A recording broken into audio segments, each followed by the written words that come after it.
Moscow, the Ministry of Defense, February 1991. The room is cold, smelling of stale tobacco and nervous sweat.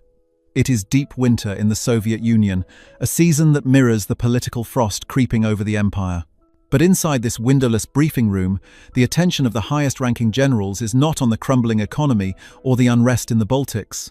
Their eyes are fixed on a series of grainy, urgent telexes arriving from Baghdad. For decades, the Soviet military doctrine was built on a single, unshakable pillar: mass.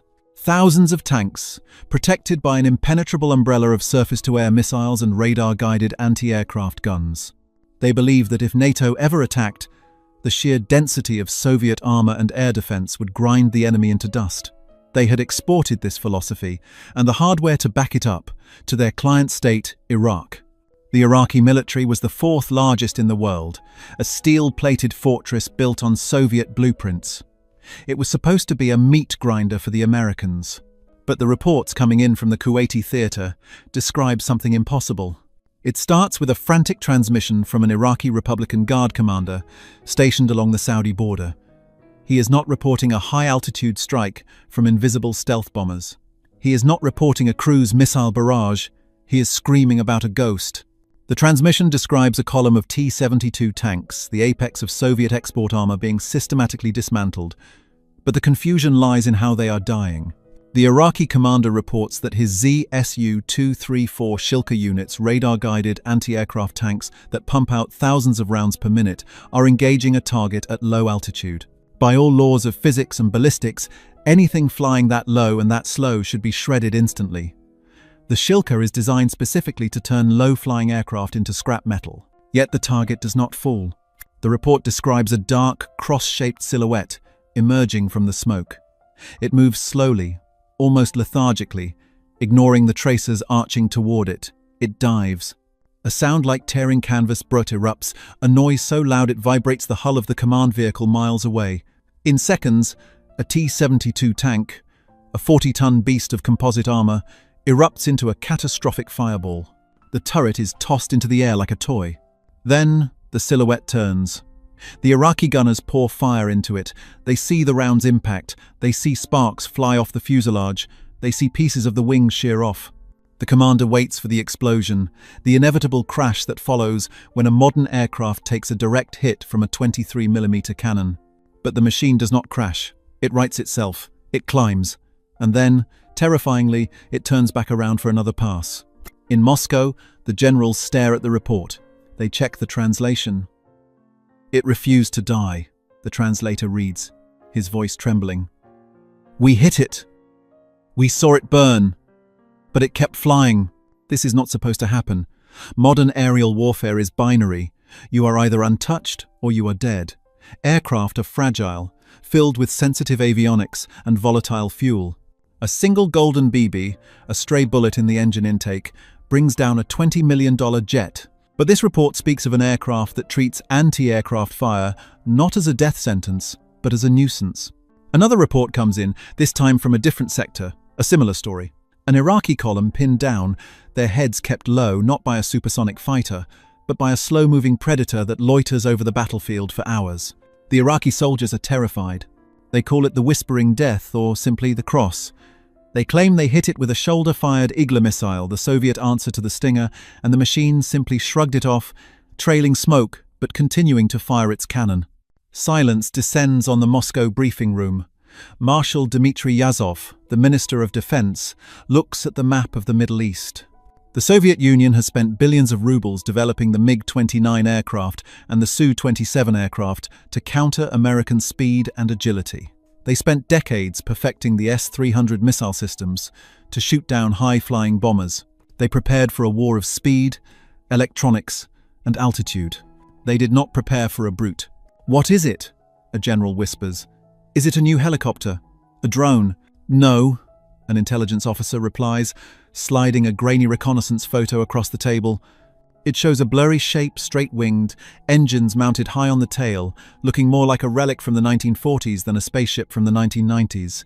It is the A-10. The Americans call it the Warthog. The generals scoff.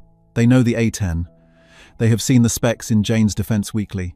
It is slow, it has no radar, it is ugly. It was scheduled to be retired by the US Air Force years ago because it was deemed too vulnerable for a modern battlefield. The Soviet assessment was clear. In a high-intensity conflict, the A-10 would have a life expectancy of minutes. It was a target, not a threat. So why are the T-72 tanks burning? Why are the elite Republican Guard troops abandoning their vehicles and fleeing into the desert at the mere sound of its engine? If you enjoy uncovering the lost secrets of Cold War history, make sure to subscribe to Cold War Impact and turn on notifications. We decode the declassified files that others ignore. The stakes for the Soviet Union could not be higher. This is not just a skirmish in the desert, it is a live-fire audit of their entire military philosophy. If a 40-year-old Soviet tank doctrine, supported by their best anti-air technology, cannot stop a subsonic, obsolete American aircraft, then the Red Army is a paper tiger. The panic in the room is palpable. They need to understand what is happening. Is the Iraqi crew incompetent? Or have the Americans invented a new type of armor? Or perhaps, is there something about the pilot? One specific intercept captures the imagination of the KGB analysts. It details a single aircraft, call sign Sandy, operating deep behind enemy lines during a search and rescue mission. The intercept describes the pilot flying explicitly into a kill box of concentrated anti-aircraft fire to protect a downed comrade. The amount of lead in the air is described as a wall of steel. No rational pilot would enter that airspace. It is suicide, but the pilot enters. The Soviet military attaches great value to bravery, but they view it through the lens of the collective, the sacrifice of the soldier for the motherland. This American pilot is displaying a different kind of bravery, an individual, almost insane recklessness. He is flying a slow plane into the teeth of the Soviet-made air defense network, taunting the gunners. He is mocking us, a general mutters, crushing a cigarette into an overflowing ashtray. He is mocking our guns. The mystery deepens. Reports confirm that this specific aircraft took critical damage. The hydraulics were shot out. The flight controls were severed. Half the tail was missing. By all rights, the laws of aerodynamics demand that the plane spins into the ground. The pilots of the MiG-23 aircraft or the MiG-25 aircraft would have ejected minutes ago, but the radar tracks show the Sandy flight is still airborne. It is limping back to base, flying on manual reversion, a mode of flight that requires brute physical strength to move the control surfaces via cables and cranks, like a truck without power steering. The Soviets are baffled. They are watching a technological impossibility unfold in real time. They need to know how this is possible. They need to know why their weapons, designed to kill sleek fighters like the F-16 aircraft or the F-15 aircraft, are bouncing off this flying tank. The order goes out from Moscow to the KGB residence in Baghdad. Find out what that aircraft is made of. Find out why it does not die, and bring us the wreckage. This is the beginning of the mystery. The Soviets are about to embark on a desperate investigation into American engineering that will shatter their confidence and reveal a devastating truth about the gap between their military theory and the brutal reality of American air. Power. They are hunting for a secret technology, a magic shield. They do not yet realize that the secret isn't just in the metal, it is in a design philosophy they deemed obsolete 50 years ago. The Iraqi desert, Sector 4. 3 days after the ground war begins. The smoke has cleared, but the smell of burnt diesel and charred flesh hangs heavy in the air. A team of Soviet military advisors, disguised in nondescript fatigues, steps out of a UAZ 469 utility vehicle. They are here to conduct a post-mortem on a massacre. In front of them lies the twisted carcass of a T-72 tank. This machine was the pride of the Soviet export market. Its frontal armor was supposed to be impervious to standard NATO rounds. It was designed to fight across the plains of Germany, to shrug off hits from the Leopard 1 tank or the M60 tank. But the advisor, a grim-faced colonel from the GRU, stares at the turret in disbelief. It hasn't been blown off by a heavy, high-explosive missile. It hasn't been melted by a shaped charge. It looks like it has been attacked by a giant sewing machine. The steel plating is riddled with holes. Not small shrapnel marks, but clean, punch-through punctures the size of milk bottles. The colonel runs his gloved hand over the entry wound. It is smooth. Whatever hit this tank went through the composite armor, through the crew compartment, through the engine block, and exited out the rear, burying itself deep into the sand. Kinetic energy, the colonel mutters to his aide. No explosives, pure kinetic energy. He climbs onto the hull. He looks at the dispersion of the holes. They are grouped tightly, a pattern that suggests a weapon of terrifying accuracy and rate of fire. He calculates the angle. The attack came from above, but not from high altitude. A high-altitude strike would be a single laser-guided bomb. This was a strafing run. Who strafes a tank? The aide asks, bewildered. It is suicide. You have to fly straight and level. You make yourself a target for every gun on the ground. That is the central mystery that plagues the investigation. To achieve this kind of damage pattern, an aircraft has to fly low under 1,000 feet and slow. It has to point its nose directly at the tank for several seconds. In modern warfare, that is an eternity. That is enough time for a ZSU-234 Shilka to put 500 rounds into the cockpit. The advisors move to the next vehicle. It is a BMP-2 infantry fighting vehicle. It has been torn in half. The ammunition inside detonated, but the primary cause of death was the same. Massive, high-velocity slugs raining from the sky. They interview the survivors. The Iraqi soldiers are huddled in a bunker, eyes wide, morale shattered. They are battle-hardened troops who fought Iran for 8 years. They are used to artillery. They are used to gas. But they are broken by this. It sounds like a fart, one soldier says, staring at the ground. A loud electric buzz, brrr, and then everything explodes. Did you fire back? The Soviet colonel demands. Yes, we fired everything. The soldier shouts, his voice rising in hysteria. We hit it. I saw pieces fall off. I saw smoke, but it didn't care. It just turned around and killed the captain. The report that goes back to Moscow is filled with contradictions. The Soviet analysts are trying to fit this square peg into a round hole. Their entire understanding of air combat is based on speed and evasion. The MiG-25 aircraft flies at Mach 3 to outrun missiles. The Tu-22 bomber flies high to avoid flak. This American Ghost flies at 300 knots, slower than a World War II propeller plane in a dive, and absorbs punishment like a boxer. The investigation shifts to the technical capabilities of the enemy. The KGB Technical Directorate begins scouring their files on American close air support projects. They dig up old intelligence from the 1970s. They find references to a competition between two American companies, Northrop and Fairchild Republic. They find a project code named AX. It cannot be the AX, a senior analyst argues during a heated meeting in the Kremlin. That project produced the A-10. It is a subsonic brick. The Americans themselves hate it. The US Air Force tried to cancel it 3 times. They want F-16 aircraft. They want fast jets. Why would they deploy a cancelled failure to the most important war in 20 years? It is a logical question. The Soviets knew that the US Air Force hierarchy was dominated by the fighter mafia generals who loved speed, afterburners, and air-to-air combat. The A-10 was the ugly stepchild. It had no radar. It had no afterburners. It looked like a dragonfly with a glandular problem. The Soviets had dismissed it as a target drone. But the battlefield evidence tells a different story. The target drone is killing the Republican Guard. As the investigation deepens, the Soviets begin to build a legend around the aircraft, fueled by the paranoia of the unknown. They start to suspect that the Americans have developed a new type of material science. Titanium, the report suggests. They must have encased the entire aircraft in titanium armor. It is the only explanation for the survivability. They are partially right, but they miss the scale of the engineering audacity. They cannot conceive that the Americans would build a bathtub of titanium around the pilot, weighing over 1,000 pounds. To a Soviet aerospace engineer, weight is the enemy. You save weight to gain speed. Adding half a ton of armor to a plane is madness. It makes the plane heavy, sluggish, and fuel inefficient. They are sacrificing performance for survival, the analyst realizes. It is a philosophical shift, but the confusion peaks when they analyze the impossible return. On a Tuesday in the second week of the air campaign, Iraqi radar tracks an American aircraft taking a direct hit from a shoulder-fired SA-16 missile. The warhead packs a significant punch, designed to blow the wing off a fighter jet. The radar shows the American plane losing altitude. The speed drops. The radar signature blooms, indicating debris separation. Target destroyed. The Iraqi operator logs. But 2 minutes later, the target is still there. It is flying erratically, wobbling, but it is heading south, back to Saudi Arabia. The Soviets intercept the radio chatter. They expect to hear a pilot screaming, preparing to eject.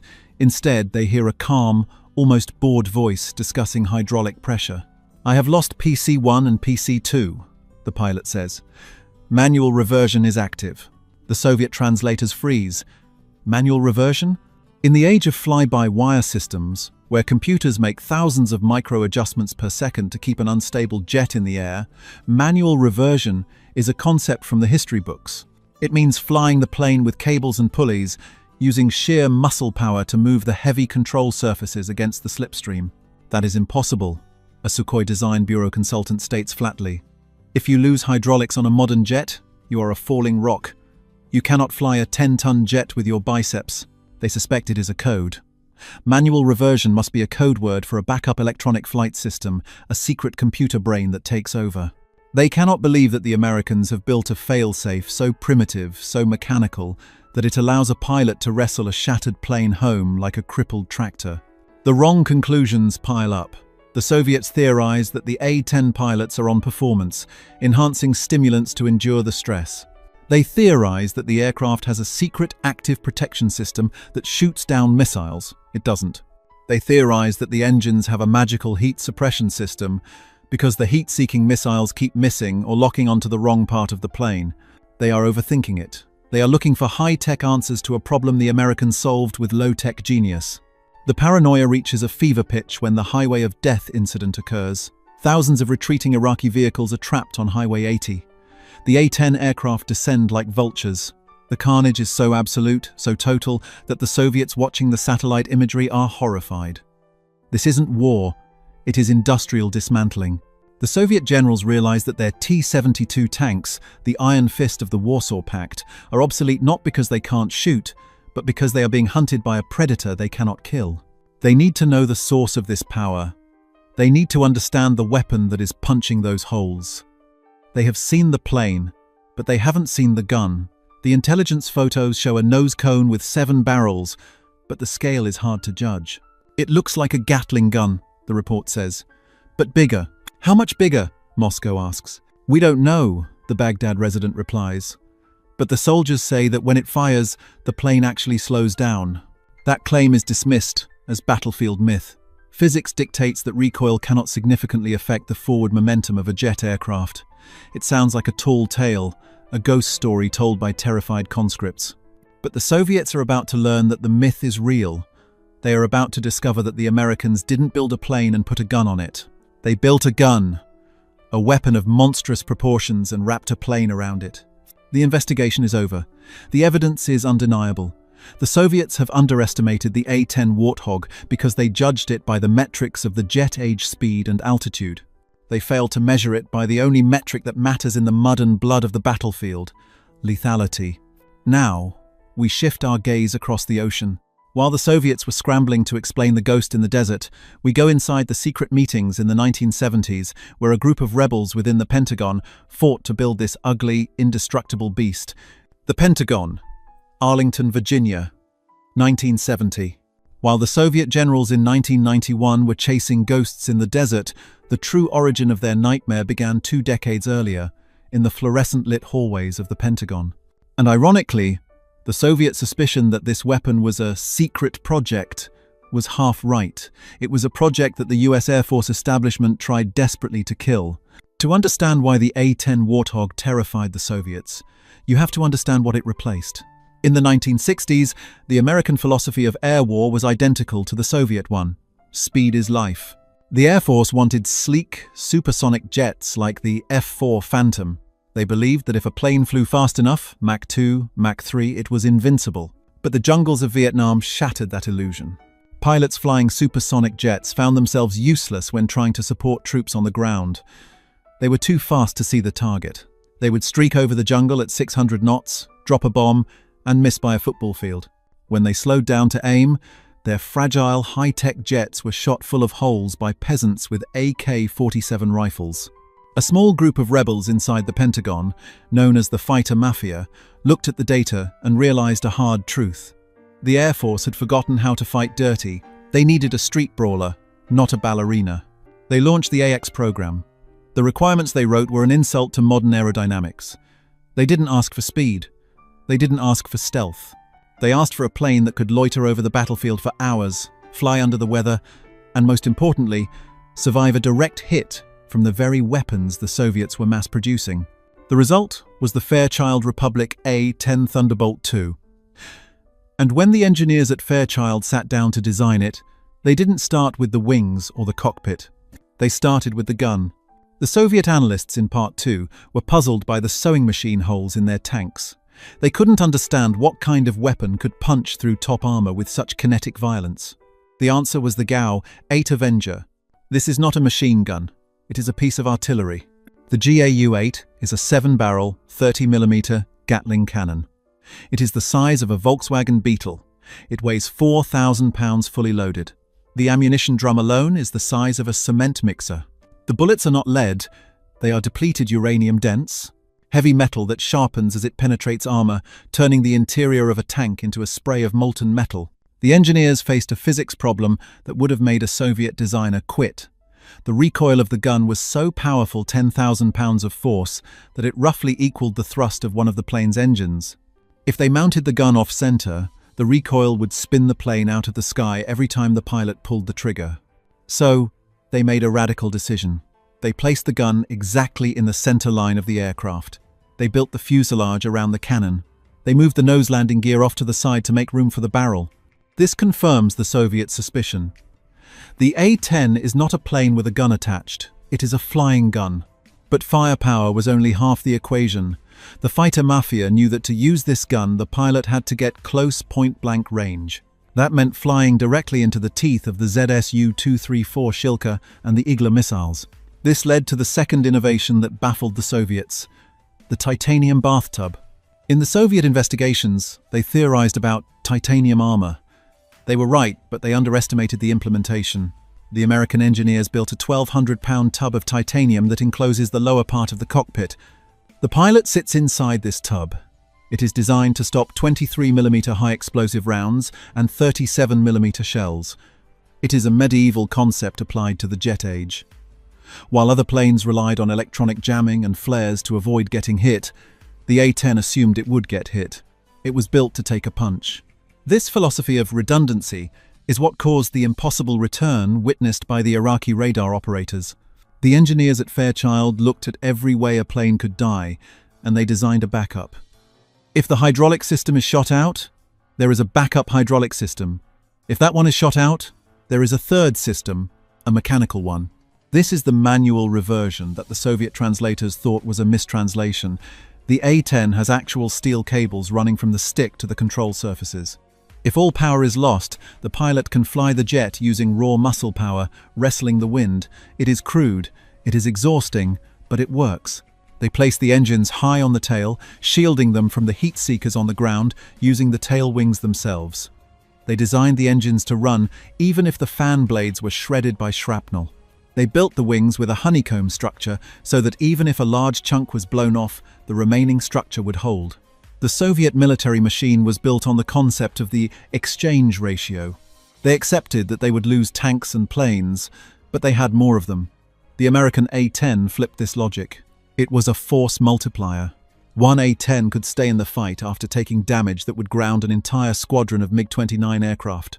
But the most terrifying aspect of the A-10, the one that truly shocked the Soviet observers, was the pilot culture that this machine created. Because the plane was slow, because it was ugly, the Top Gun pilots didn't want to fly it. The pilots who ended up in the A-10 community were a different breed. They weren't interested in dogfights or high-altitude glory. They were obsessed with the mud. They trained to fly at 50 feet, dodging trees and power lines. They memorized the silhouette of every Soviet tank. While the Soviet Union was training its pilots to be rigidly controlled by ground radar stations, treating them like remote-controlled assets, the A-10 pilots were trained to be independent hunters. They were given a slow plane and a big gun and told to go find trouble.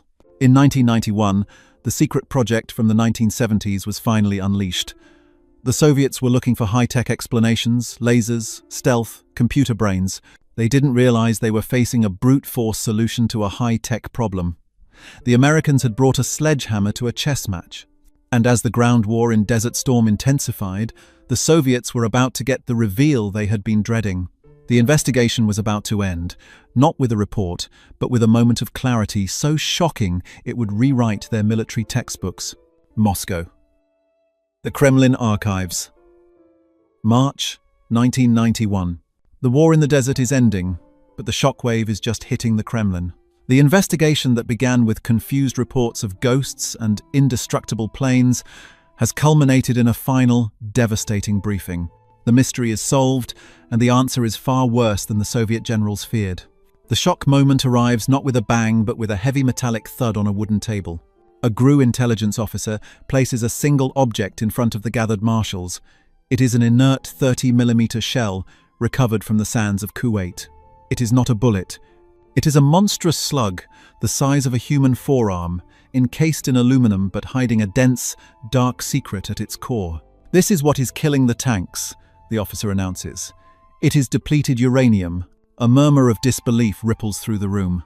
The Soviet chemists and physicists know the properties of depleted uranium. It is a byproduct of nuclear enrichment, incredibly dense and self-sharpening. When it hits armor at high velocity, it doesn't just mushroom like lead. It shears, stays sharp, and burns its way through steel like a plasma cutter. "They are firing these," the officer pauses, consulting his notes, "at a rate of 3,900 rounds per minute." The generals stare at the shell. They do the math. That is not a strafing run, that is a laser beam of heavy metal. The sewing machine mystery is solved. The A-10 aircraft doesn't need to hit a specific weak point on a T-72 tank. It doesn't need to find the engine vent. It simply washes the tank in a stream of uranium, and the kinetic energy alone liquefies the crew inside. The reveal deepens when the technical schematics of the A-10, finally fully appreciated by Soviet intelligence, are overlaid with the damage reports. "The pilot sits here," the officer points to the nose section, "inside a titanium tub. We thought this was a figure of speech. It is literal. The Americans built a tank turret, put wings on it, and put a man inside." This is the moment the paradigm shifts. The Soviets realize they have been fighting the wrong war. They spent billions on the S-300 missile systems and the Tunguska anti-aircraft vehicles to track and kill high-flying, fragile jets. They built a defense network designed to catch a Ferrari. The Americans sent a bulldozer. The realization turns to horror as they review the transcripts of the impossible return. They finally understand why the plane didn't die. The reports show a 10 aircraft returning to base with half a wing missing, with one engine blown off, with the fuselage riddled with hundreds of holes.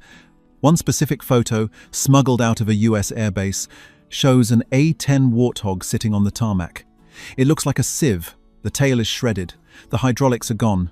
The pilot is climbing out, unharmed, patting the side of the jet. "It is not that they are invisible," General Yazov whispers, realizing the strategic nightmare. "It is that they simply do not care if we shoot them." This is the insane bravery that shocked the generals. The American pilots knew they were flying into a meat grinder. They knew the radar was lighting them up.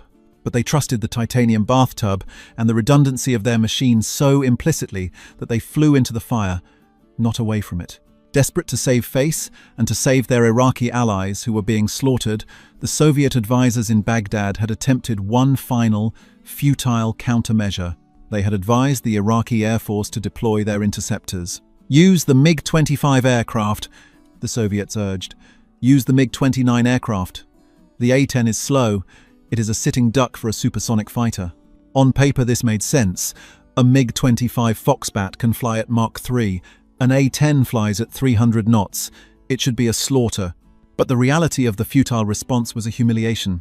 The reports detail an engagement where an Iraqi MiG-25 aircraft tried to hunt a flight of 8 seconds. The MiG-25 roared in at high speed, its radar searching the sky. But the 8 seconds weren't in the sky. They were down in the weeds, flying 50 feet off the hard desert floor. The MiG-25's radar, designed to look up at bombers or straight ahead at fighters, was useless. The ground clutter, the return signals from the Earth itself, blinded the sensors. The A-10 seconds were invisible, not because of stealth technology, but because they were hiding in the dirt. The MiG-25 pilot, moving at supersonic speeds, couldn't slow down enough to engage. He zoomed past, turning a wide circle that took miles to complete. By the time he turned back, the 8 seconds had vanished into a wadi or turned tightly inside his radius. It was a hawk, trying to catch a rat in a burrow. The speed difference, which the Soviets thought was their advantage, became their undoing. The A-10 was too slow to be killed. And then, the ultimate insult occurred. In one rare instance of air-to-air combat, An A-10, the slow, ugly bomber, actually shot down a helicopter. The predator became the prey. The Soviet doctrine of air superiority through speed collapsed. The shock moment in the Kremlin is total. The generals realize that the Americans have mastered a domain of war that the Soviets neglected, the psychological terror of the low and slow attack. "The T-72 tank is dead," a tank commander states, his voice flat. "If this aircraft exists, armor is obsolete." It is a hyperbolic statement, but in the heat of the moment it feels true. The A-10 didn't just destroy tanks, it destroyed the concept of the tank column. No Soviet general could ever again confidently order a mass-armored advance without asking, "Where are the warthogs?" The mystery of the ghost in the desert is solved. It wasn't a ghost. It was a flying gun, piloted by men who flew with a reckless disregard for death, protected by a titanium shield that Russian engineers had deemed too heavy to be practical. The investigation is closed. The result is a catastrophe for Soviet military exports. Who would buy a T-72 tank now, knowing it can be opened like a tin can by a plane that the US Air Force wanted to retire? But the impact goes deeper than just tank sales. As the smoke clears over the highway of death, the Soviet leadership is forced to confront a macroeconomic reality that spells the end of their empire. The A-10 was not just a victory of engineering, it was a victory of a system that encouraged innovation, redundancy, and individual pilot initiative over rigid central control. Moscow. The Ministry of Defense, August 1991. The desert heat has faded from the headlines, but in the chilled corridors of Soviet power, the freeze is setting in. The Soviet Union is only months away from its total collapse. While political unrest and economic stagnation are the visible cracks in the foundation, the military report on the A-10 Warthog acts as a silent, structural failure deep within the empire's psyche. The final assessment of the Gulf War air campaign has landed on the desks of the General Staff. It contains the verdict, a set of statistics so lopsided they look like errors. The Soviet doctrine relied on the concept of acceptable losses. They assumed that in a clash with NATO, for every 10 tanks they lost, they would take out 1 or 2 enemy aircraft. They believed the exchange rate would eventually favor their superior numbers. The report destroys this assumption. During the conflict, the A-10 fleet, the obsolete aircraft, the slow target, conducted over 8,000 sorties. They fired over 780,000 rounds of 30mm depleted uranium ammunition. The result? They destroyed 987 tanks. They destroyed nearly 1,200 artillery pieces. They obliterated over 2,000 other military vehicles. And the cost? The Americans lost only 6 A-10 aircraft to enemy fire. The generals stare at the numbers. The ratio is not 10 to 1. It is nearly 165 to 1. For every Warthog brought down, an entire armored regiment was wiped off the map. This is the killer statistic that signals the end of an era. The T-72 tank, a machine that cost millions of rubles to build, crew, and maintain, was being dismantled by a 3-second burst of cannon fire that cost less than a standard civilian car. The economic asymmetry is devastating. The Soviets realize they cannot win an economic war against an enemy that can destroy their most expensive assets with such cheap, brutal efficiency. The shock of the A-10 goes beyond the battlefield stats. It forces a painful introspection regarding the entire Soviet military-industrial complex. For decades, the Soviets chased the Americans in the high-tech race. When the Americans built the B-1 bomber, the Soviets built the Tu-160 bomber. When the Americans built the F-15 aircraft, the Soviets built the Su-27 aircraft. They were obsessed with parity in speed, altitude, and electronics. They were obsessed with looking advanced. But the A-10 proved that the Americans possessed something the Soviets lacked: the capacity for specialized, divergent thinking. The Soviet system was rigid. A top-down hierarchy decided what weapons were needed. If the General Secretary liked fast planes, everyone built fast planes. There was no room for a fighter mafia or a group of rebels to push through an ugly, slow, specialized aircraft like the Warthog. In the Soviet system, the A-10 would have been cancelled at the drawing board for being regressive. The American system, chaotic and competitive, allowed a mistake like the A-10 to survive because it worked. The Soviets realized they had been beaten not by a microchip, but by a philosophy. They had been beaten by the American willingness to build a machine that was ugly, unglamorous, and strictly utilitarian. This realization creates a crisis of confidence in the Kremlin. Their client states Syria, Libya, North Korea watched the same footage. They saw the burning T-72 tanks. They saw the Iraqi army, modeled entirely on Soviet doctrine, surrendering to drones and helicopters. The phone lines to the Soviet arms export agency, Rosoboronexport, went silent. Who would buy a Soviet tank now? The A-10 had single-handedly devalued the Soviet Union's primary export. The impact of the A-10 extended into the psychology of the common soldier. In the interrogation rooms of Saudi Arabia, Iraqi prisoners of war conscripts and Republican Guard alike spoke of the aircraft with a reverence reserved for natural disasters. They didn't fear the high-flying F-16 aircraft. Those bombs fell silently. It was a lottery of death. If you died, you never knew it. But the A-10 was personal. The soldiers described the sound, the burr. Because the bullets travel faster than sound, the target dies before they hear the gun. If you hear the noise, it means you are alive, but it also means the plane is circling back. This psychological terror, the whispering death, broke the will of the Iraqi army faster than hunger or thirst. Soviet observers noted this carefully. They realized that the Americans had reintroduced fear into the sterile equation of modern warfare. They hadn't just built a weapon, they had built a monster. In the years following 1991, as the Russian Federation emerged from the ashes of the USSR, the lessons of the A-10 forced a radical redesign of their armor. The modern Russian T-90 tanks and the T-14 Armata tanks are now covered in reactive armor and active protection systems, desperate attempts to stop the kind of kinetic penetrators the Prots, A-10 fires. They spent the next 30 years trying to armor their tanks against a plane that was designed in 1972. The Cold War is over. The Berlin Wall is dust. The Soviet Union is a memory. The T-72 tanks that once threatened to roll across the Fulda Gap are now rusting in scrapyards or burning in new wars. But the A-10 Thunderbolt II remains. The US Air Force has tried to retire it half a dozen times since Desert Storm. They call it too old. They call it too slow. They say it cannot survive in a world of hypersonic missiles and laser weapons. October 4th, 1978. Sari-Shagan Proving Ground, Kazakh SSR. The air in the command bunker was stale, thick with the lingering scent of cigarettes and ozone from the humming electronics. Lieutenant Viktor Belenko, not the defector but a young officer of the Soviet Air Defense Forces, or PVO, stared at the sweeping green line on his P-35 radar console. It was a hypnotic rhythm, a familiar pulse that defined his world. Wipe, static, wipe, static.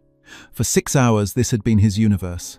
Outside, the vast, empty Kazakh steppe stretched into an unforgiving horizon under a sky so blue it hurt the eyes. Here, in the dim, green glow, was where the real work was done. Sari-Shagan was the heart of the Soviet Union's anti-ballistic missile program, a place where the future of warfare was tested against the immutable laws of physics. Today's test was different. It wasn't one of their own interceptors climbing on a pillar of fire. The alert had come down from the highest levels of the General Staff. A simulated attack by a new type of American weapon. Intelligence from the GRU was vague, almost poetic. They called it a pilotless aircraft of low altitude. The generals in the bunker scoffed. A drone. The Americans were children with their toys. For decades, the PVO had been built with one purpose: to defend the motherland from the high-flying, continent-spanning bombers of the Strategic Air Command. Their entire philosophy was built on altitude and speed. The enemy would come from above, a silver streak in the stratosphere, or a screaming warhead from the edge of space.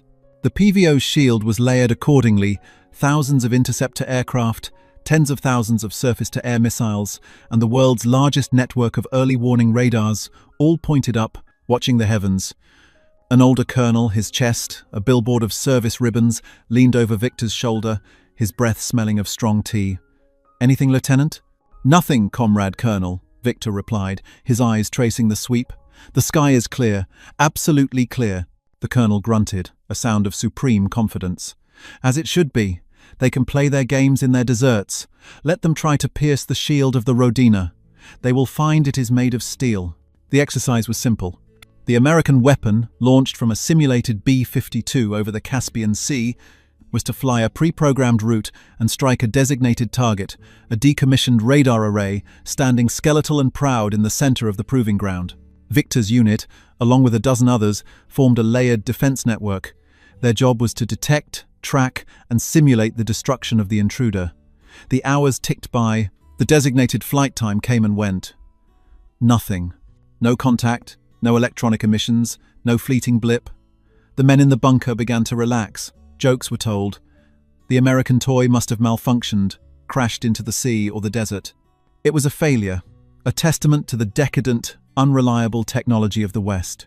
Then, a clipped, frantic voice crackled over the internal comms from an observation post 10 kilometers away. "Flash! We have a flash on the horizon. Target area. A massive explosion." Victor's blood ran cold. He stared at his screen.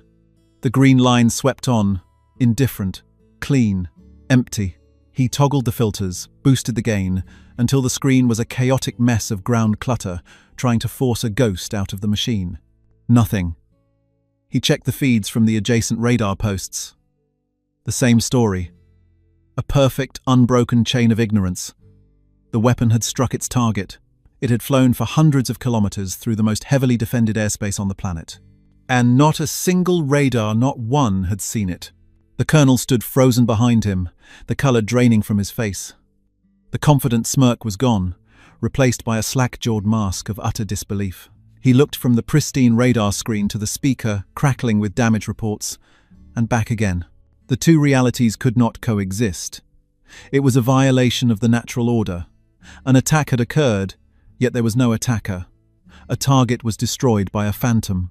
He grabbed the handset for the direct line to Moscow, his hand trembling slightly. What could he possibly report? That they had been defeated by a ghost? That the shield of the motherland, the pride of the Soviet military, had a hole in it so vast and so fundamental that it might as well not exist at all? The air in the bunker was no longer stale. It was suffocating. The green line continued its sweep, but it was no longer a symbol of security. It was a monument to their own blindness, mocking them with every silent pass.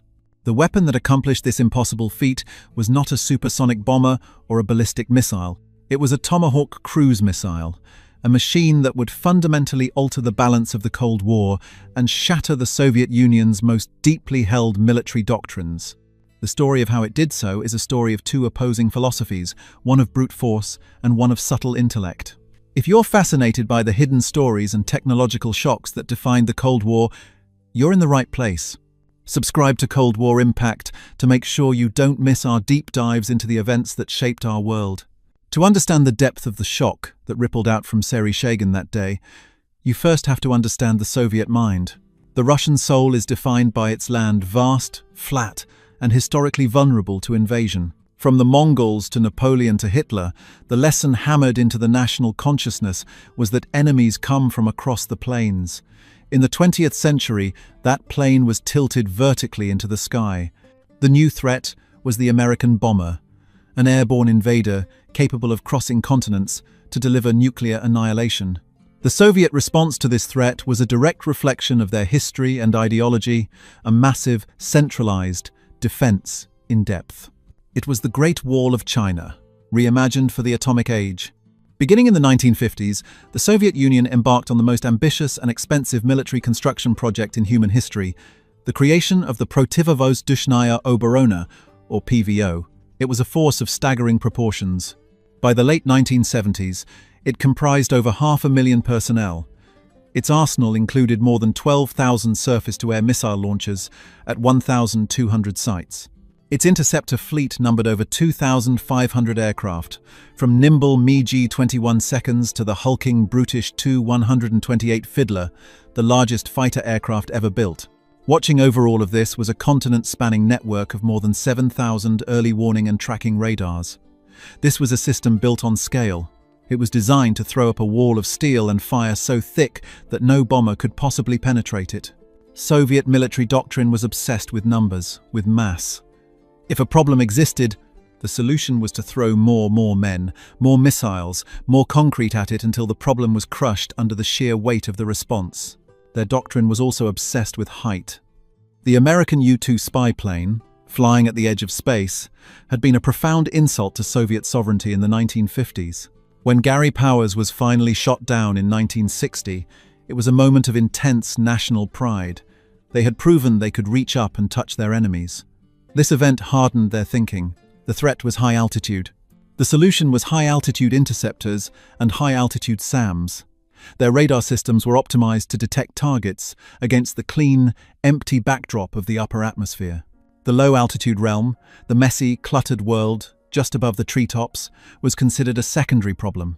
Yes, an aircraft could try to sneak in low, but it would be slow, inefficient, and would eventually have to pop up to identify its target, at which point the full might of the PVO would fall upon it.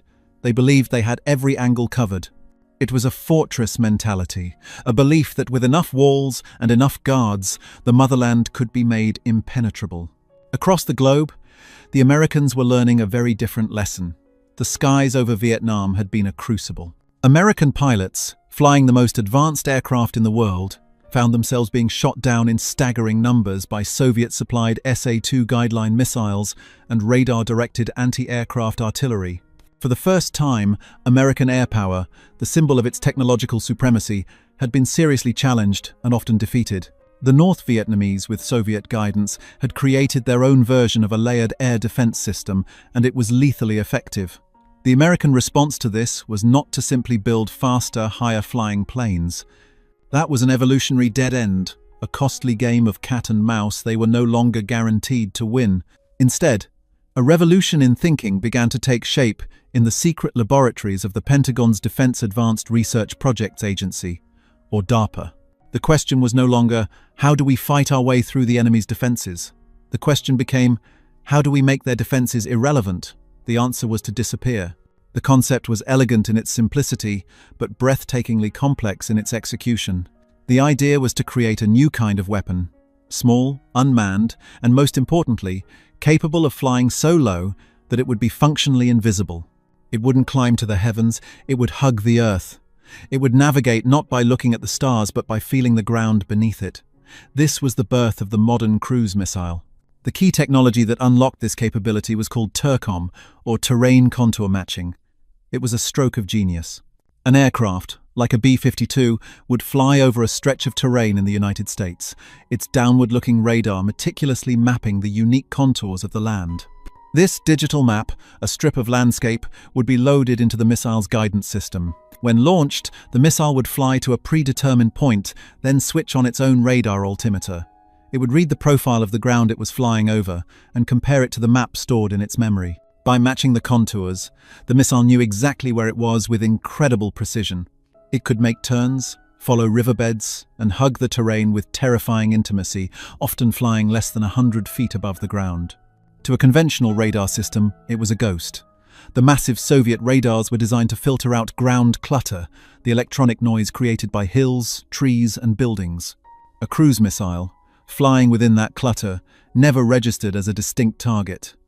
It was just part of the background noise of the planet. It wasn't a bigger spear, it was an invisible arrow. This was a direct assault on the very foundation of Soviet military philosophy. The Soviets had built a fortress to withstand a battering ram, and the Americans had just invented a key that could silently unlock the front door. The initial shock at Shagan was a closely guarded secret, a poisoned pill of information swallowed by a handful of high-ranking officers and defense scientists. It was explained away as an anomaly, a fluke, a perfectly executed test under ideal conditions that couldn't possibly be replicated in the chaos of a real war. The report sent to the Politburo was heavily sanitized, speaking of a new, low observable aerial vehicle that presented challenges for existing detection paradigms. It was bureaucratic language designed to obscure a terrifying truth: the Phantom was real. For the next few years, the Soviet military machine did what it did best. It doubled down on its existing strategy. More interceptors were built. New, more powerful ground-based radars were commissioned. Massive installations like the Duga over the horizon system, the infamous Russian woodpecker, whose powerful pulses disrupted shortwave radio broadcasts worldwide. They were searching for a bigger hammer, convinced the Americans had simply built a more resilient nail. Their intelligence agencies, the KGB and GRU, worked feverishly to uncover the nature of the threat. They heard whispers of projects named ALCM and SLCM, air-launched and sea-launched cruise missiles. Their agents pieced together fragments, rumors of breakthroughs in microelectronics, satellite navigation, and miniature jet engines. But the picture remained incomplete, distorted by American counterintelligence and their own doctrinal blind spots. The prevailing belief within the Soviet General Staff was that any such weapon, if it truly existed, would be deployed in limited numbers, a surgical tool for special operations. The idea that America could produce these complex machines by the thousands to be used in a mass swarm was dismissed as fantasy. Such a strategy ran counter to the Soviet concept of war, which was about massive tank armies and nuclear-tipped ballistic missiles war as a contest of brute strength. The American approach seemed too subtle, too clever. It was a strategy of intellect, not of mass, and it was deeply unnerving. By the early 1980s, the tension of the Cold War had been ratcheted to a terrifying new peak. In the West, Ronald Reagan spoke of the evil empire, and the United States was deploying a new generation of intermediate-range nuclear weapons to Europe, the Pershing II ballistic missile and the ground-launched cruise missile, or GLCM, a land-based version of the Tomahawk. The Soviets saw this as a direct, existential threat. The Pershing II, stationed in West Germany, could strike Moscow in less than 10 minutes, leaving no time for deliberation or reaction. It was a nuclear gun held to the head of the Soviet leadership. In response, they initiated Operation Ryan, a massive intelligence-gathering program to detect any sign of a surprise NATO nuclear attack. The world was on a razor's edge. It was in this hyper-paranoid atmosphere that NATO scheduled its annual command post exercise for November 1983, Able Archer 83. For the Soviets, this was not just another drill. With its heightened realism and new communication protocols, they feared it was a cover for the real thing. Imagine a concrete command bunker buried deep beneath the pine forests of East Germany. This is the nerve center for the air defense of the Warsaw Pact's western frontier. Its commander is General Ivan Morozov, a veteran of the PVO, a man whose entire life has been dedicated to defending the socialist bloc from aerial attack. He is a product of the Soviet system. Stern, disciplined, and utterly confident in the layered defenses he commands. His walls are lined with maps, showing the disposition of his forces' rings of SAM sites around every major city, airbase, and command post. Squadrons of MiG-23 floggers and MiG-25 Foxbats on permanent high alert. On a massive plexiglass board, operators trace the known flight paths of NATO reconnaissance aircraft that flirt with the border, testing their readiness. General Morozov looks at this map and sees an iron shield. On the morning of November 7th, Able Archer 83 begins. The intelligence reports flooding Morozov's desk are alarming. NATO forces are moving to DEFCON 1, the highest state of alert. Encrypted communications traffic has spiked. B-52 bombers are taking off from bases in the UK and flying holding patterns over the North Sea, their flight paths pointed toward Moscow. Morozov's forces are at their highest state of readiness. Every radar is active, every missile crew is on standby, every pilot is in his cockpit. They are waiting for the attack they have trained for their entire lives. They are expecting the sky to fill with hundreds of enemy bombers and fighters, a massive wave crashing against their defenses. Then, the exercise scenario takes a surreal turn. Reports come in from Soviet spy ships in the North Atlantic. The B-52 seconds have turned back. But before they did, electronic intelligence confirms multiple launch events. The Americans have simulated firing their new air-launched cruise missiles. General Morozov stares at the main tactical display, a vast screen showing a real-time representation of the airspace over East Germany, Poland, and Czechoslovakia. It is filled with the icons of his own fighters flying combat air patrols. But of the enemy there is nothing, not a single hostile track. "Report!" he barks at the chief radar officer. The officer's face is pale. "Nothing, Comrade General. The sky is completely clear. We have total coverage. If anything were flying above 100 meters, we would see it." Morozov allows himself a moment of grim satisfaction. It is a bluff, a test of nerves. The Americans are projecting a threat that doesn't exist. They are trying to make him flinch. He will not. He holds his nerve, his eyes scanning the board. Minutes crawl by, stretching into an eternity. The bunker is a tomb of tense silence, broken only by the hum of ventilation and the quiet crackle of static. Then the first report comes in. It's from a subordinate command post near Rostock, on the Baltic coast. A frantic, almost unintelligible voice screams over the speaker. "We are under attack. The headquarters building has been hit. A massive explosion. We have no radar track, no warning." Before Morozov can process this, another report flashes on his console.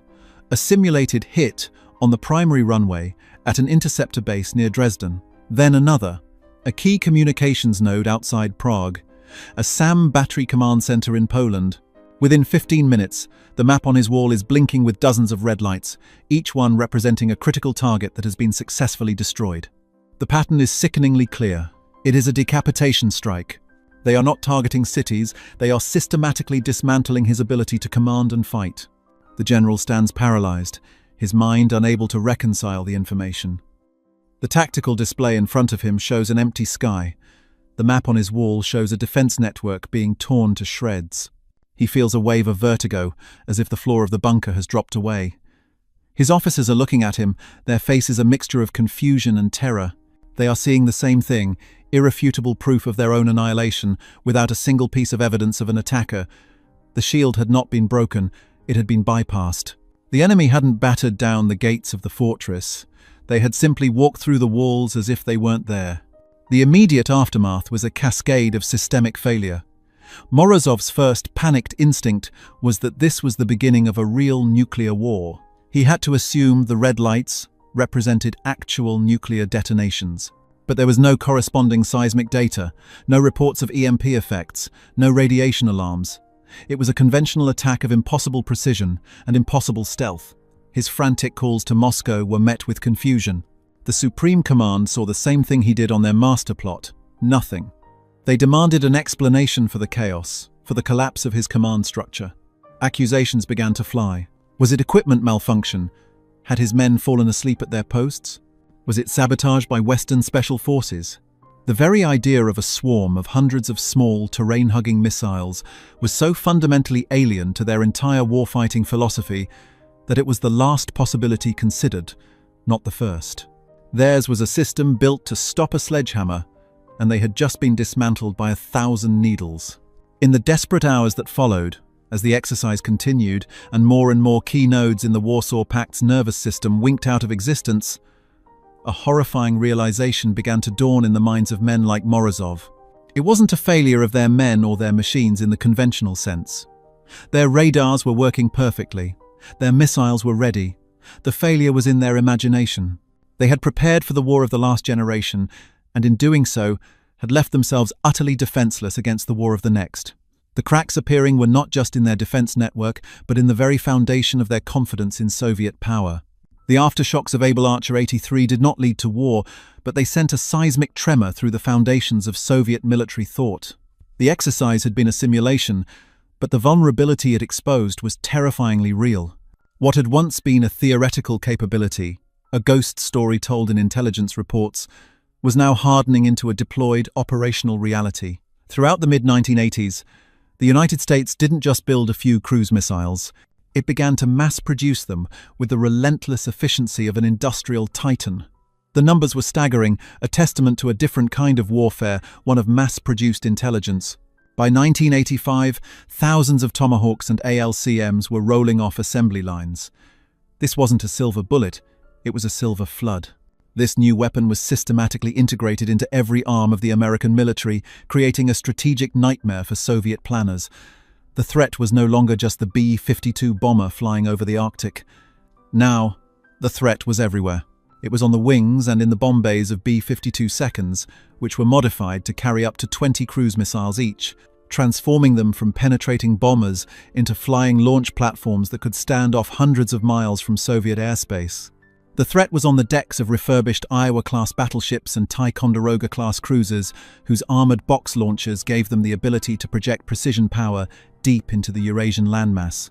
And most terrifyingly, the threat was silent and unseen, lurking in the torpedo tubes of Los Angeles-class attack submarines, which could surface in the Norwegian Sea, the Sea of Japan, or the Eastern Mediterranean, unleash a volley of missiles, and disappear back into the depths.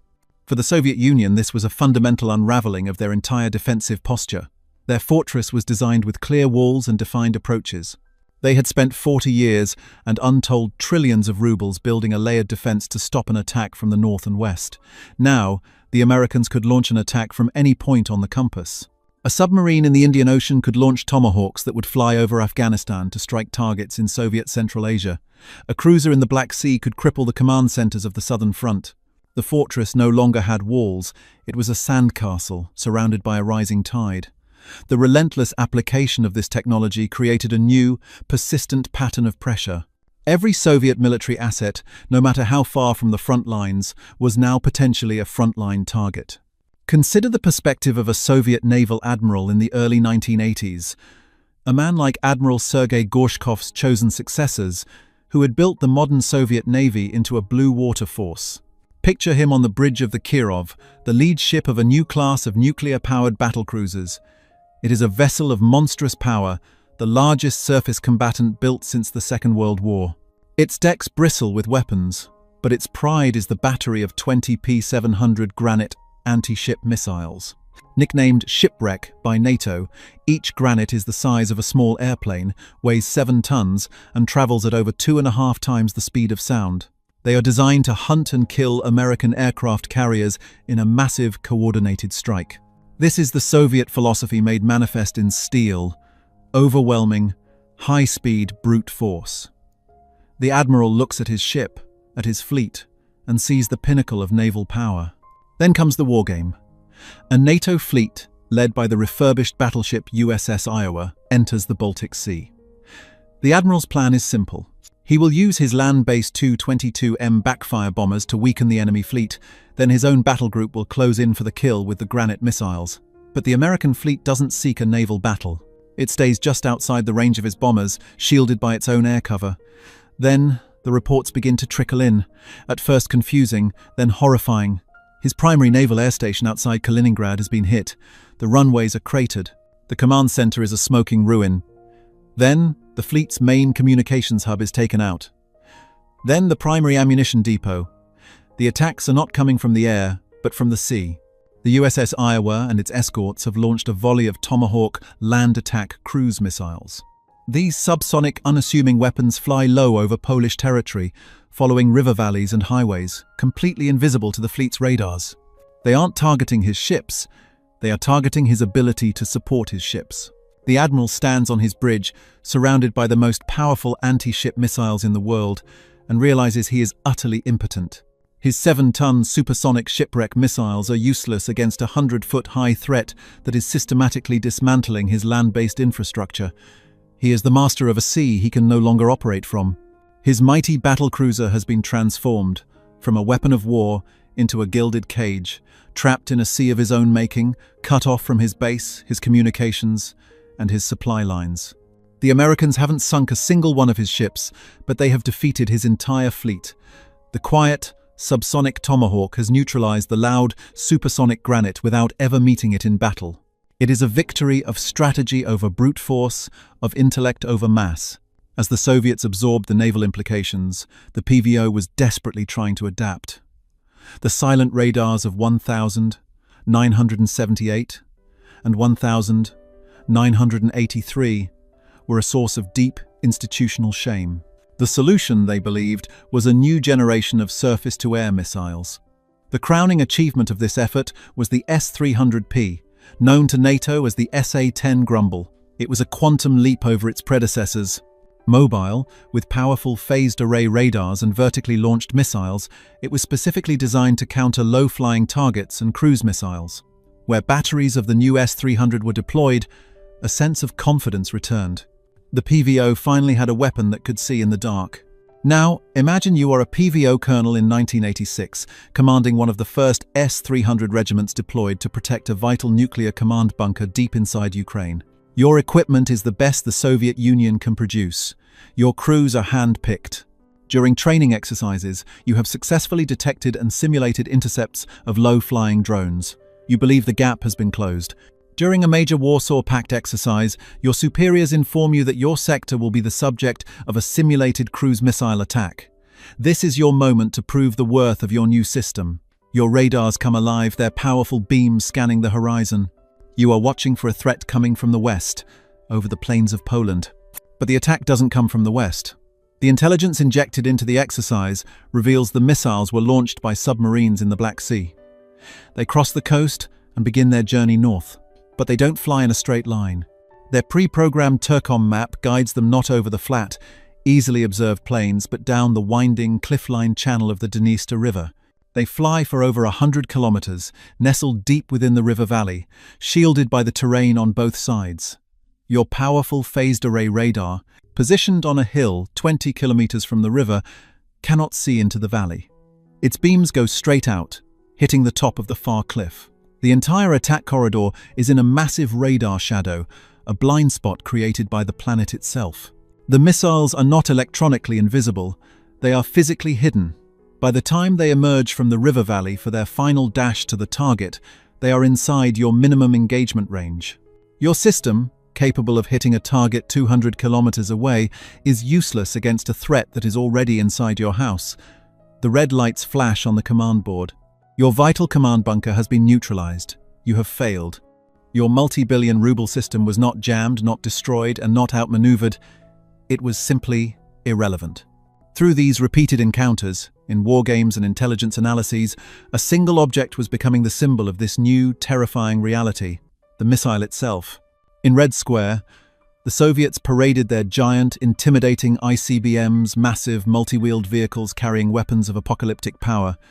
It was a projection of strength through size. The cruise missile was the antithesis of this. It was a simple, grey, cigar-shaped tube, just over 20 feet long. It had short, stubby wings that unfolded after launch. It looked almost mundane, an industrial object, not a weapon of war. And yet, this unassuming shape held a power that was, in many ways, more insidious and destabilizing than the ICBM. The ICBM was a weapon of Armageddon, a tool so powerful it created a stalemate. The cruise missile was a weapon of war, a tool that could be used to win a conventional conflict by systematically and invisibly dismantling the enemy's entire military structure. The recurring symbol of this threat was not a mushroom cloud, but the silent, empty radar screen, followed by the sudden, inexplicable explosion of a distant target. The sound of American dominance was no longer the scream of a jet engine, but the profound and terrifying silence that preceded destruction. By the mid-1980s, the truth could no longer be contained within sanitized reports or explained away as anomalies. The phantom of the cruise missile now haunted the highest echelons of the Soviet state.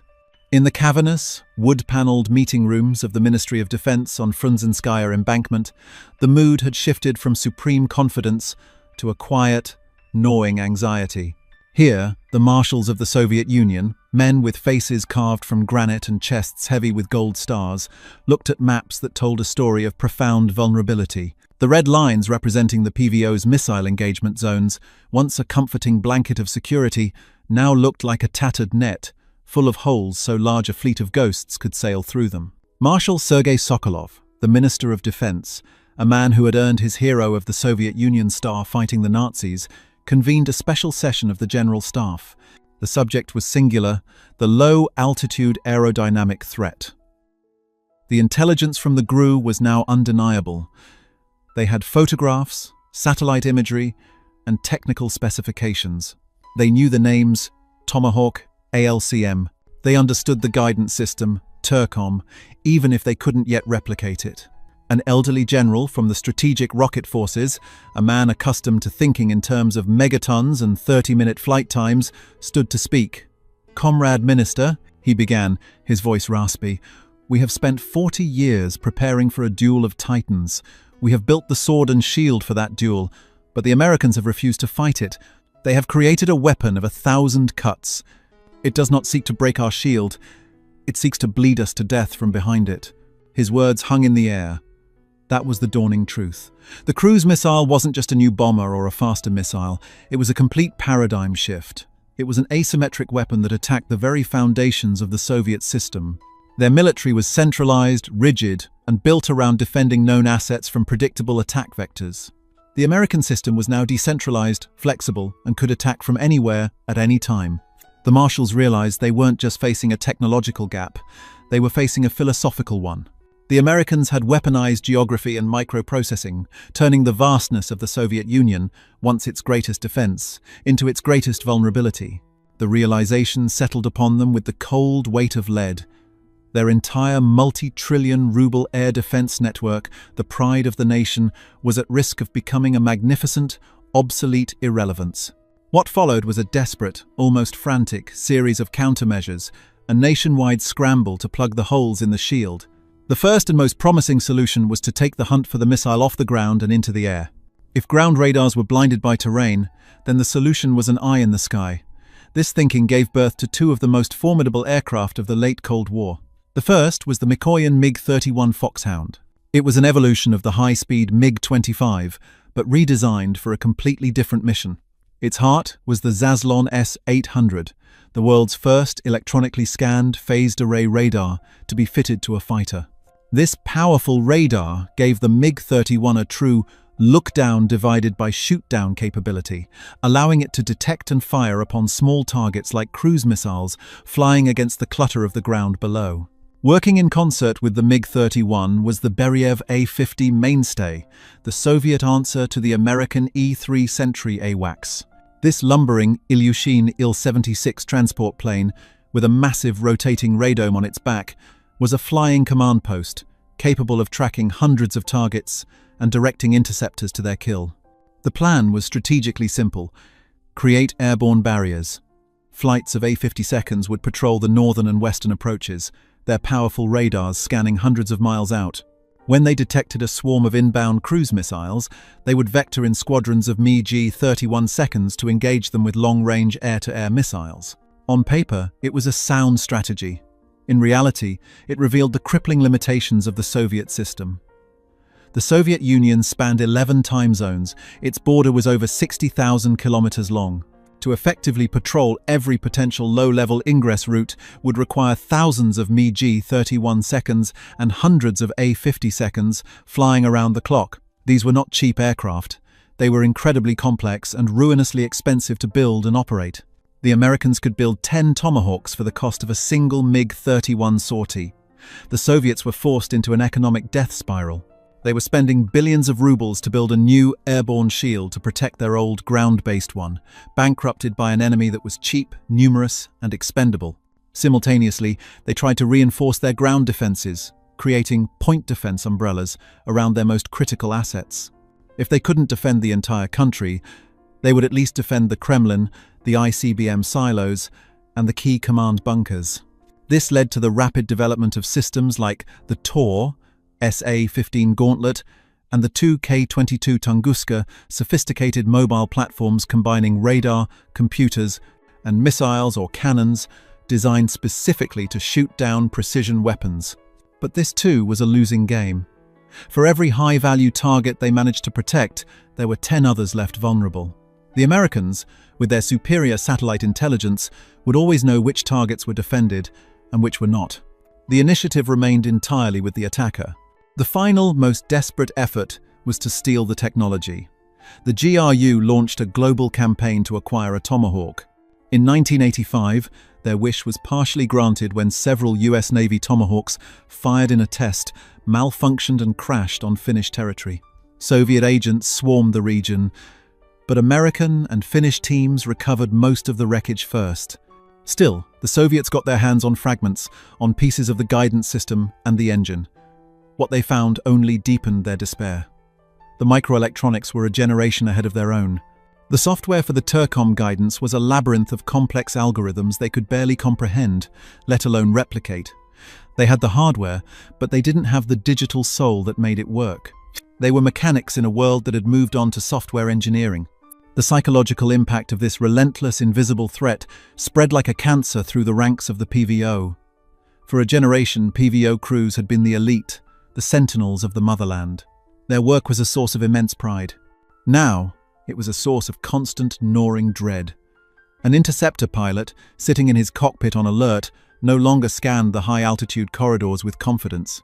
He was now forced to contemplate a mission that was almost impossible, finding and shooting down a dozen targets the size of a telephone pole, flying at treetop level, at night, in bad weather. A radar operator, staring at his screen, no longer found comfort in its silent green sweep. The silence was now menacing. It was the silence of an enemy he knew was out there, but that his multi-million ruble equipment couldn't see. The stress was immense. False alarms became common. A flock of geese, a low-flying civilian crop duster, Even a truck on a distant highway could trigger a momentary panic. This fear filtered all the way to the top. The generals in Moscow, men who had faced down NATO's tank armies and strategic bombers, were now haunted by a small, subsonic drone. The weapon created a pervasive sense of impotence.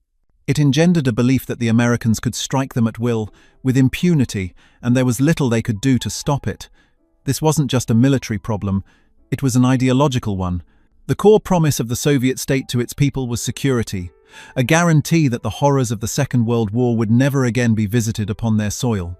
The cruise missile punched a hole directly through that promise. It suggested that for all their tanks, all their nuclear warheads, and all their military parades, the state was vulnerable. It eroded the faith of the military in its own doctrine, its own technology, and ultimately, its own leadership. The human cost wasn't measured in casualties from a war that never came, but in the slow, grinding destruction of morale, confidence, and belief. The cruise missile did more than just create a military vulnerability. It became a powerful engine of economic attrition, a quiet weapon in the slow-motion collapse of the Soviet Union. In the late 1970s and early 1980s, a visionary and often sidelined figure in the Soviet High Command, Marshal Nikolai Ogakov, had begun speaking of a coming military technical revolution. He saw with chilling clarity that the nature of warfare was about to be transformed by microelectronics, precision guidance, and automated command systems. He warned his colleagues in the Politburo that the Soviet Union's obsession with heavy industry and brute force numbers, more tanks, more artillery, more megatons, was leading them down a path to strategic obsolescence. The future, he argued, belonged to the side that could master the flow of information. He was largely ignored. Ogakov was seen as an alarmist, and his calls for radical investment in high technology were a threat to the established order of the military-industrial complex. The cruise missile was the embodiment of Ogakov's prophecy. It represented a cost-exchange ratio that was nothing short of catastrophic for the Soviet economy. For every $1 million Tomahawk the Americans produced, the Soviets were forced to spend tens, if not hundreds, of millions of rubles on countermeasures that offered no guarantee of success. They were trying to build a nationwide roof to stop a rain of intelligent bullets. The economic strain was immense, diverting precious resources from a civilian economy that was already creaking under the weight of inefficiency and corruption. While American factories in San Diego and Michigan churned out intelligent weapons, Soviet factories in the Urals continued to churn out thousands of tanks that would never be able to leave their depots in a war where their command centers, rail lines, and fuel dumps could be obliterated from 1,000 miles away without warning. The cruise missile, and the technological revolution it represented, was a key that helped lock the Soviet Union in an arms race it could not win, accelerating its path toward economic implosion. By the end of the 1980s, the cracks were showing not just in military doctrine, but in the Soviet Empire itself. The Berlin Wall fell in 1989, the Warsaw Pact dissolved. The Soviet Union was in its death throes. But its military hardware, the product of its vast industrial might, was still deployed across the globe. One of its biggest clients was Iraq. Saddam Hussein's military was a near-perfect replica of the Soviet model, equipped with thousands of Soviet-made tanks, hundreds of MiG and Sukhoi fighter jets, and most importantly, a sophisticated, French and Soviet-supplied integrated air defense system known as KARI. It was a dense network of radars, command posts, and surface-to-air missile batteries, all coordinated from a central command bunker in Baghdad. Soviet military advisors had helped design and build it. They were proud of it. They believed it was a formidable shield, capable of inflicting heavy losses on any attacker. In January 1991, that belief would be put to the ultimate test. The climax of the story, the final, undeniable demonstration of the cruise missile's power, did not take place in the forests of East Germany or the frozen plains of Siberia. It took place in the skies over Baghdad, on the opening night of Operation Desert Storm. Imagine a Soviet military advisor, a PVO colonel, sitting in the subterranean Iraqi Air Defense headquarters. The atmosphere is tense but confident. They know the attack is coming. Their radars are sweeping the sky. Their best pilots are on alert. The colonel, like his Iraqi counterparts, is expecting a repeat of the air wars over Vietnam or the Middle East, large formations of enemy aircraft that would have to fight their way through a wall of missiles and anti-aircraft fire. The attack begins at 2:30 local time on January 17th. But it doesn't begin with the scream of fighter jets. It begins with silence.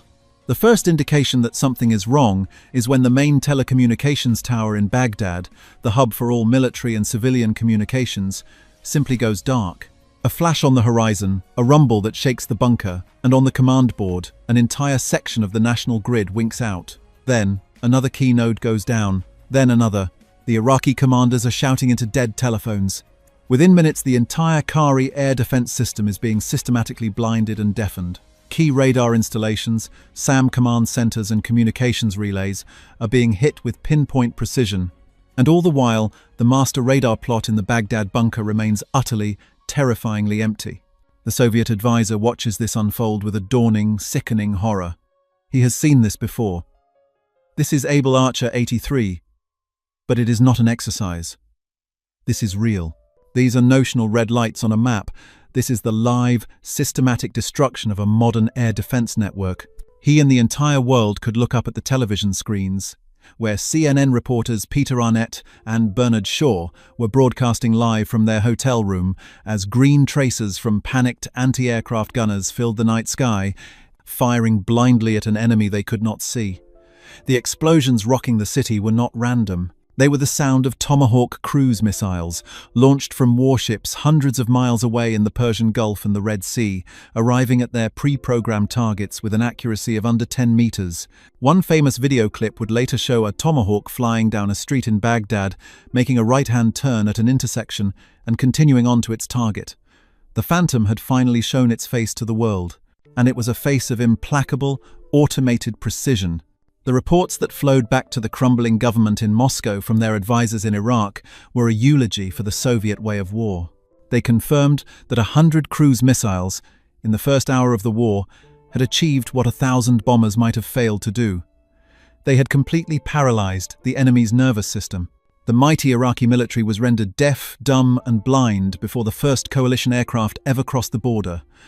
The war was effectively won in the first 60 minutes. For the marshals in Moscow, reading these reports, the message was inescapable. This was the definitive proof. The military technical revolution that Ogakov had warned them about had arrived, and they were on the wrong side of it. In the end, the story of the cruise missile is a tale of two philosophies. The Soviet Union built its military power on the principles of heavy industry. Its icons were weapons of immense physical presence. The T-70, two-tank, the Typhoon-class submarine, the Tu-160 bomber. They were giants of steel, designed for a war of mass and attrition. They had built the world's thickest armor. The United States, forged in the crucible of Vietnam and driven by the revolutions in Silicon Valley, had created a weapon based on a different principle: information. The Tomahawk cruise missile was not powerful because of its size or its speed, but because of its intelligence. It was a weapon that targeted the enemy's nervous system, not its armor. It proved that in the new age of warfare, a map was more powerful than a machine gun, and a line of code was more destructive than a ton of high explosives. The legacy of this confrontation is the world we live in today. The revolution in military affairs, as it came to be known, triggered by the cruise missile and stealth technology, fundamentally reshaped global power. It signaled the end of the industrial age of warfare and the dawn of the information age. The empty radar screen that had so baffled a young lieutenant at Seri Shagan in 1978 became the symbol of a new kind of dominance.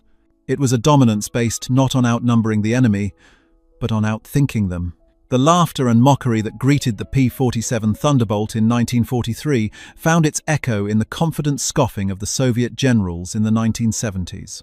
In both cases, they saw a strange and ungainly American creation and failed to understand the revolutionary philosophy behind it.